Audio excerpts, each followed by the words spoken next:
Today I'm reviewing an oral irrigator. I would call it a, mouth water pick. So you do have your power button, you have your strong, normal, soft, and then more like a DIY.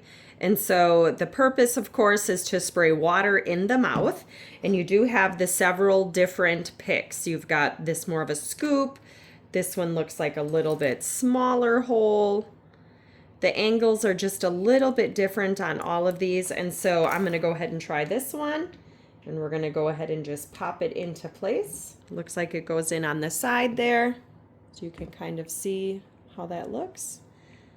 And then here's your charging port. It does come with a charging cord. So let's try this by spraying it into a measuring cup.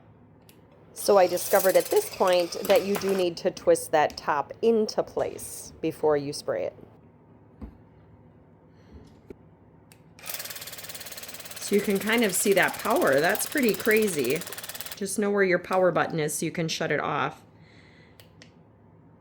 So you can select strong, normal, soft, DIY. Let's see what DIY looks like. Oh, that's quite a bit different.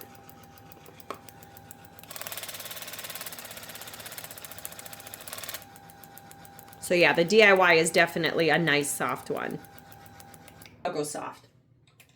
So when spraying this in the mouth, it does have to stay upright. If you tip it upside down, of course, it can't suck the water, so it has a harder time. So you just got to get a little creative when you're trying to get some of those areas where, it's just an odd angle. So you may just have to turn your head. I would have to say, works pretty well.